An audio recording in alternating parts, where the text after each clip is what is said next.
retomamos la historia, recordando que volvemos a estar en la guardia.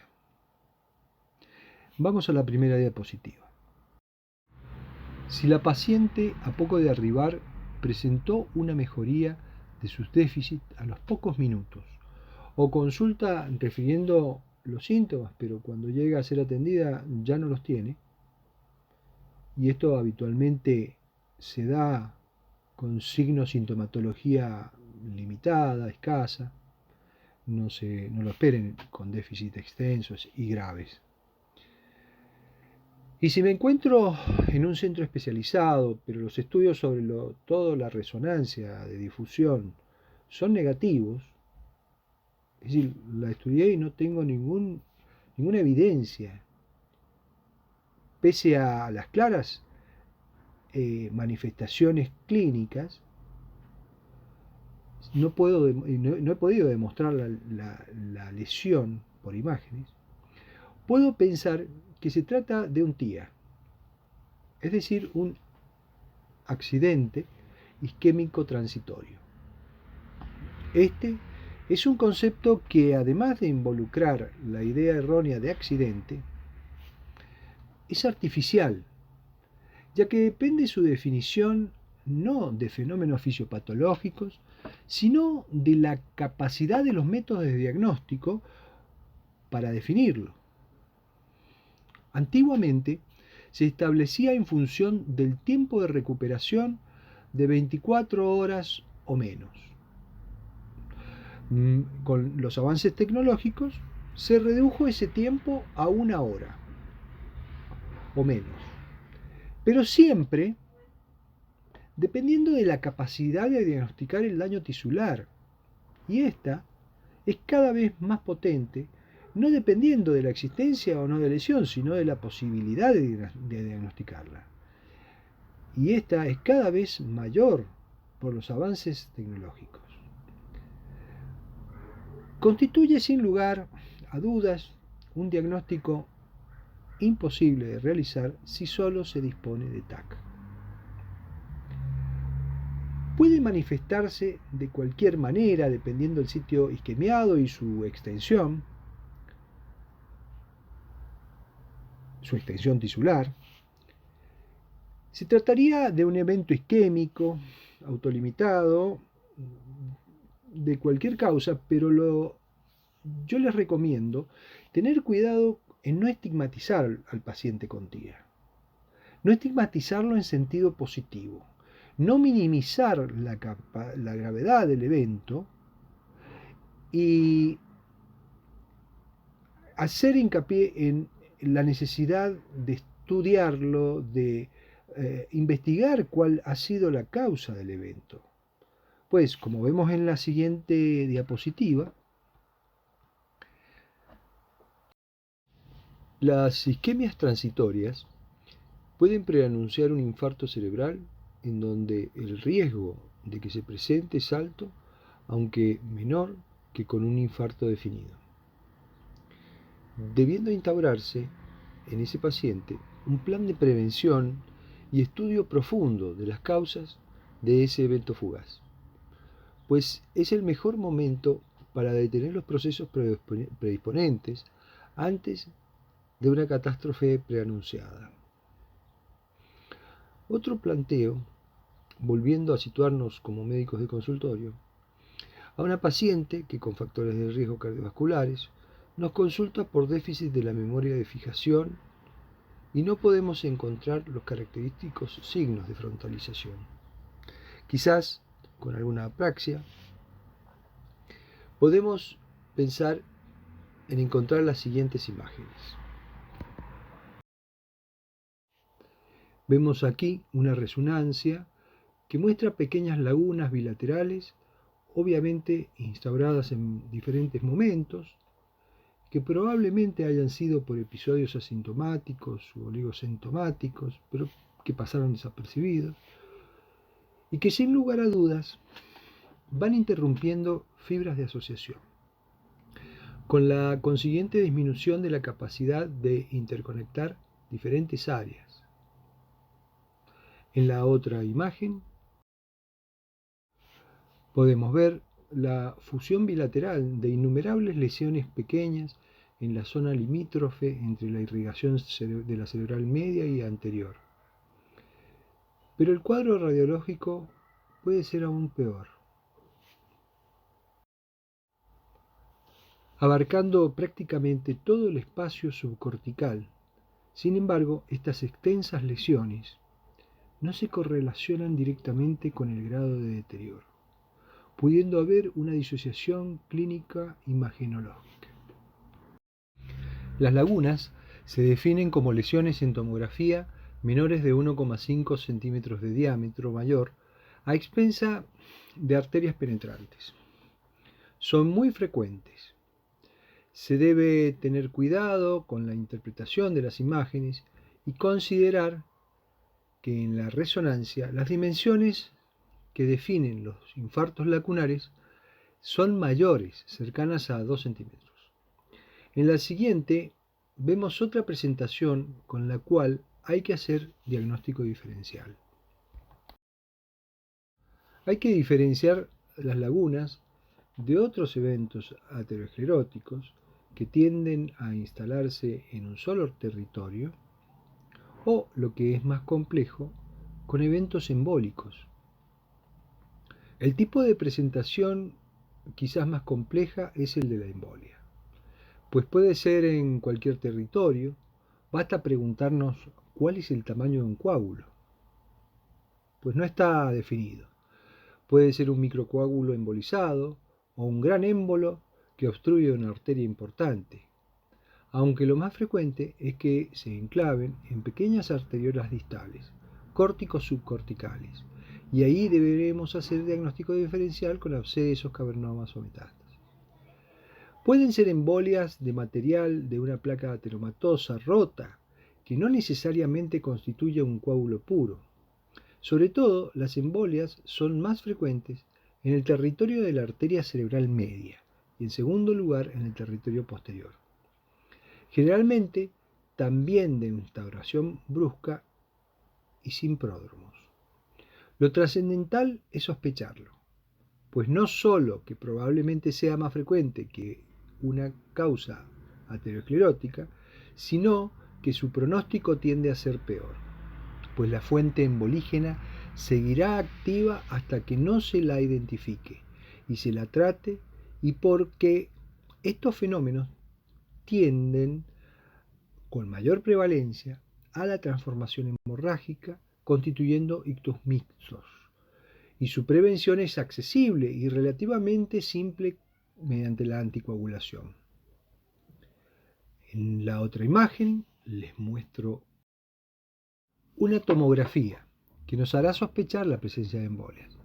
Nos mostrará lesiones en distintos territorios vasculares, uni o bilaterales, con tendencia a la transformación hemorrágica, que se puede evidenciar o no. Se exponen mejor en resonancia de difusión, de una manera mucho más elocuente, en la que se ve brillar las imágenes isquémicas. Vean una típica imagen de resonancia. Esta imagen corresponde a una secuencia de difusión. Tendremos que ir a determinar el origen, y el más frecuente es cardíaco, como vemos en la siguiente diapositiva. Las causas de alto riesgo son muchas a nivel cardíaco. Por ello, no se concibe que un paciente con un ictus claramente embólico, bilateral, no sea estudiado de inmediato con un ecocardiograma. Es grave sobre todo con causas combinadas, como vemos en la siguiente lista. El riesgo aumenta mucho más en estos casos, en donde la anticoagulación puede ser mandatoria. Pero a esta altura, ya hecho el diagnóstico primario, el tercer gran hito, y descartada la hemorragia, debemos llamar al especialista, quien decidirá el tratamiento de la isquemia más apropiado. Antes, les recalco lo siguiente. Les presento estas dos escalas diseñadas para la etapa prehospitalaria, es decir, para el médico de ambulancias o el de atención primaria, Por eso se las llama escalas prehospitalarias. Si bien su uso se ha impuesto en ámbitos intrahospitalarios, no están diseñadas para ello. En estudios recientes de revisión, se ha determinado que la más eficiente para el diagnóstico presuntivo, para la sospecha de la presencia de un ictus, es la escala de Cincinnati, incluso más eficiente que el FAST. Si bien son ambas muy similares, debiendo observar una simetría facial por parálisis o paresia del séptimo par, la debilidad del miembro superior y la dificultad para hablar, la FAST también evalúa el tiempo, el cual, sin lugar a dudas, será evaluado o valorado antes o después de aplicar la escala Cincinnati. En algunos textos que ustedes leerán figuran estas escalas, pero no les recomiendo aún memorizarlas. No serán evaluadas. La escala de Los Ángeles, que también es una escala prehospitalaria en su concepción original, no valora algunas alteraciones del habla, complejiza el diagnóstico inicial y lo hace menos eficiente para el médico generalista o para la población general. Sí es muy útil en la atención de mayor complejidad, como en terapia y en pacientes neurológicos complejos. Sepan que la utilidad de ellas es trascendente a la hora de sospechar en cualquier circunstancia la posible existencia de un stroke. En la otra diapositiva les muestro otra escala que sí fue diseñada para el ámbito intrahospitalario, para el especialista que debe decidir el tratamiento fibrinolítico o descartarlo, y así intentar con el tratamiento fibrinolítico disolver el coágulo que obstruye la arteria. Es la escala NIH, que tampoco les recomiendo memorizarla, pero sepa, si la leen, que no es otra cosa que un examen neurológico básico limitado, cuyo objetivo es valorar la localización y la extensión de la posible lesión mediante el examen clínico, que junto a los estudios serán la base para la crítica decisión. Esta decisión trascendental debe ser tomada antes de la primera hora de la internación de urgencia, en la llamada hora de oro, pues mientras antes se realice, rescataremos muchísimas más neuronas, ya que el objetivo del tratamiento se los menciono someramente en la próxima imagen. Aquí se representa en celeste la zona irrecuperable, el núcleo del infarto, y nuestro tratamiento está dirigido a evitar la generación de edema en él, para que no comprima otras zonas y disminuya el flujo sanguíneo en ellas, no para rescatarlo, pues esta zona ya es irrecuperable. La zona anaranjada es la de penumbra.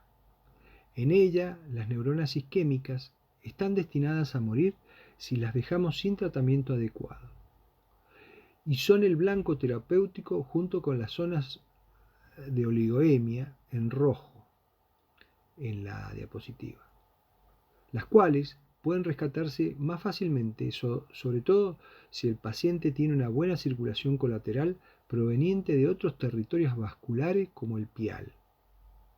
Para ello, al realizarse la TAC, es ideal que ustedes, el médico que la pidió en la guardia, estén presentes o la vean por sistema antes de que el paciente sea retirado del tomógrafo.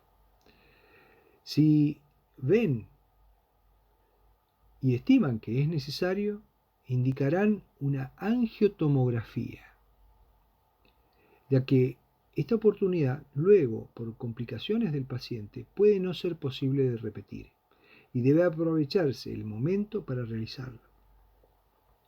Les muestro en la siguiente diapositiva una imagen de una angio-TC en un paciente con un infarto.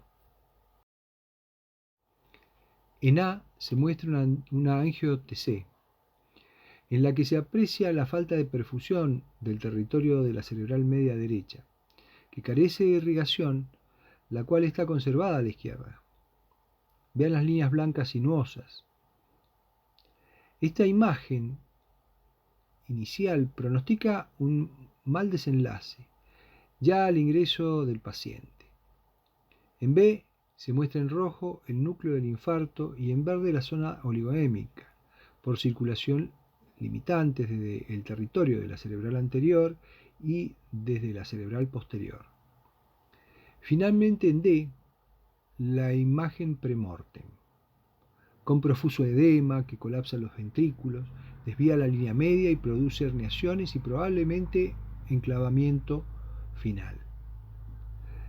Pero en otro caso, les muestro la siguiente diapositiva. Un caso de buen pronóstico inicial. En A se ve el signo de la cuerda. Vean que no hay otro signo precoz. No hay borramiento de surcos, ni desplazamientos, tampoco zonas de hipodensidad. En B y en C se ve este tipo de mapas tomográficos que demuestran zonas hipoperfundidas no muy extensas, pese a la grosera obstrucción evidenciada por el signo de la cuerda. En D y E se muestra la profusa red colateral compensatoria, que indica probable buen pronóstico relativo.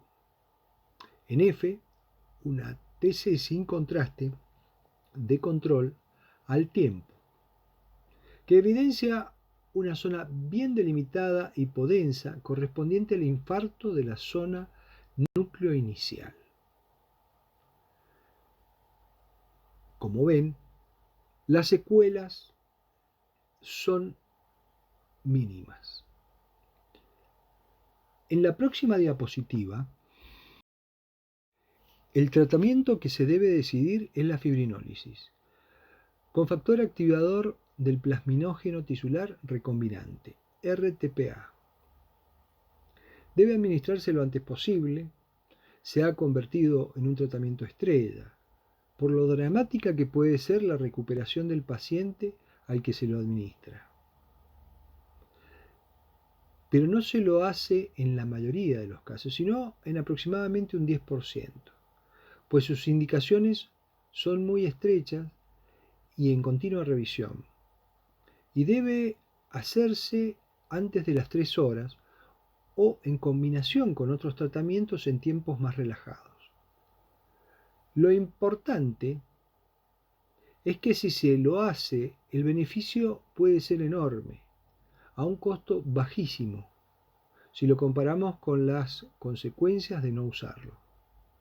Sin embargo, este ha sido el motor del desarrollo de sistemas que benefician al resto de los ictus, que muchos de ellos tendrán una evolución menos favorable. Como dije, el tratamiento del ictus isquémico no termina allí, como les muestro en la otra imagen. El tratamiento del ictus isquémico no debe ser parcial. Si solo se realiza esto, es posible que incurramos en iatrogenia, pues con muchos pacientes fracasaremos o los empeoraremos, que es peor, siendo los costos en vidas y económicos mucho mayores, sobre todo a largo plazo. Es responsable desarrollar equipos y sistemas que ofrezcan todas las opciones de tratamiento. Del mismo modo que sería absurdo imaginar un tratamiento de infarto agudo del miocardio que solo considere la trombólisis y no ofrezca el tratamiento endovascular o quirúrgico. Aquí les muestro una imagen que resume el tratamiento endovascular. En la otra diapositiva, una imagen virtual que lo ejemplifica. Ningún tratamiento invasivo es inocuo. Aquí se corre el riesgo de romper el coágulo y generar nuevas embolizaciones durante el tratamiento. Romper la pared de la arteria, generar una disección o, lo que es mucho más raro, provocar una hemorragia. El tratamiento trombolítico endovenoso no tiene buenos resultados cuando el coágulo es grande, y ello ocurre en el enclavamiento del mismo en las grandes arterias, como en M1 o en carótidas, teniendo mucho mejores resultados en infartos más distales, originados por la obstrucción de arterias más pequeñas. Por ello, habitualmente el tratamiento de los grandes infartos requiere del método combinado, utilizando la trombólisis endovenosa, que puede hacerse en este caso en lo que se llama ventana extendida, más allá de las 3 horas, hasta 4,5 horas, y el tratamiento de trombectomía mecánica, que aislado puede hacerse incluso hasta las 6 horas o más en casos especiales. Obviamente, mientras más tiempo pase, los resultados son peores. En ella les muestro las complicaciones de los ictus de origen ateromatoso de grandes vasos, cuyo déficit neurológico puede, pese al tratamiento, progresar en un 14%, recurrir con un nuevo evento en la primera semana en un 13% y morir 1 de cada 10 pacientes. Pero recurrir antes del mes en casi la mitad. En comparación con el TIA, todos los porcentajes son mayores. Claro que la gravedad inicial es claramente mayor. Pero como les dije, esto es para especialistas. Solo deben conocer que existe.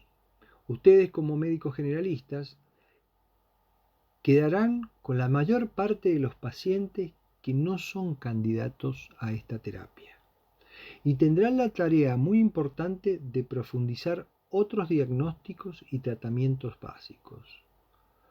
Como les dije antes, actualmente es prioritario un cambio de rumbo y acentuar el esfuerzo de la comunidad médica en la pesquisa y tratamiento preventivo de las embolias. En esta otra imagen les transcribo una conclusión de un estudio que muestra el beneficio de anticoagular a pacientes con fibrilación auricular.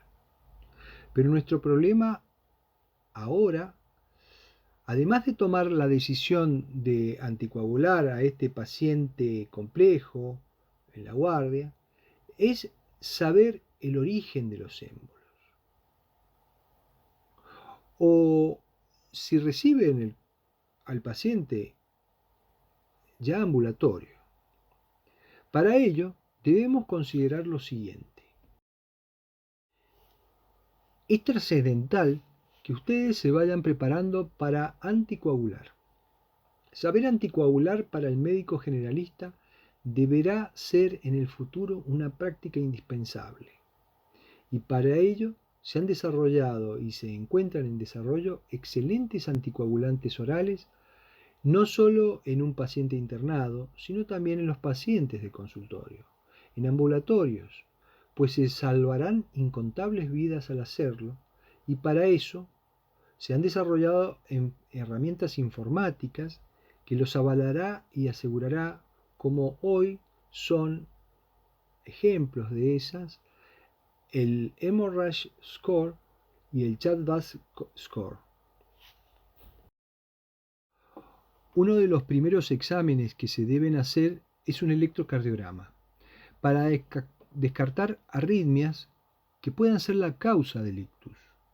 Y ustedes, como médico de guardia, no pueden olvidar esto. También, como arma muy sencilla, tienen una simple radiografía, aun cuando no sea actual. Nos puede informar sobre la presencia de enfermedad ateromatosa, aórtica, ya que es un factor de riesgo independiente tenerla, y es posible que sea el origen de los émbolos. Otro método de diagnóstico fundamental en la primera línea de batalla es el ecocardiograma. Inicialmente un ecocardiograma transtorácico, pero si este da negativo y no se encuentra otro origen de las embolias, deberá ser un ecocardiograma transesofágico, el cual es traumático, difícil de realizar porque hay que introducir el transductor dentro del esófago y no todos los pacientes críticos están en condiciones de tolerarlo. En cualquier ictus aislado, cuando se sospecha una embolia,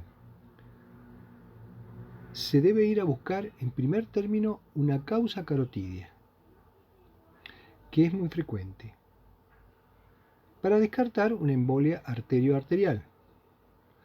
También cuando vemos un patrón sospechoso de muchas embolias, y si ellas son unilaterales, obviamente no provienen del corazón, pues deberían, en ese caso, ser bilaterales. Por ello, hay que buscar la fuente en la carótida homolateral.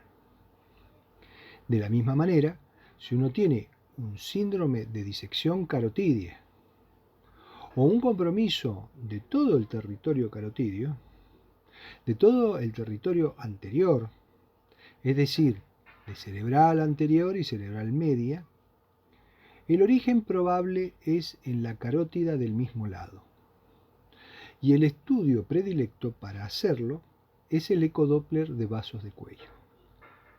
No es el más sofisticado y el de mayor especificidad y sensibilidad, sino el más simple y práctico, fácil de obtener y de tener en cualquier institución. Recuerden, en el ecodoppler, en el Doppler, el principio del Doppler se basa en el efecto Doppler, donde la longitud de las ondas sonoras que se reflejan en la sangre, si el haz incidente está en contra del flujo sanguíneo, al reflejarse, la velocidad de las ondas reflejadas será mayor que la velocidad del sonido, pues se le suma la velocidad de la sangre. Y la señal sonora sería más aguda, es decir, de menor longitud de onda.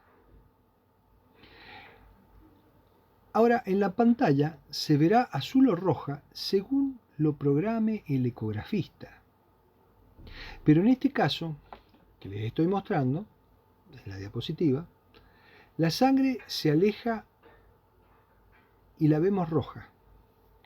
Y la azul es la sangre que se acerca al traductor. Pero en otros casos, según lo disponga el técnico o el ecografista, podría verse de distinto color, de acuerdo a cómo lo programó. Vemos acá la arteria y le señalo con flechas la placa de ateroma, que ocluye parcialmente la luz del vaso. La flecha horizontal señala una sombra, y esa sombra es característica de la presencia de calcio en la pared, en la placa de ateroma, que no deja pasar el sonido. Antes de terminar, les voy a plantear un dilema, al que yo llamo el paradigma de la torta. Y para ello les presento la siguiente imagen. Les muestro la historia natural de una placa de ateroma y la clasificación que la describe. La clasificación de los distintos estadios por lo que pasa una placa. La pregunta que les dejo para que investiguen es: ¿una placa de ateroma que contiene calcio, heterogénea con sectores calcificados, es benigna? Es decir, Que exista calcio en una placa, ¿es un signo de benignidad de la misma?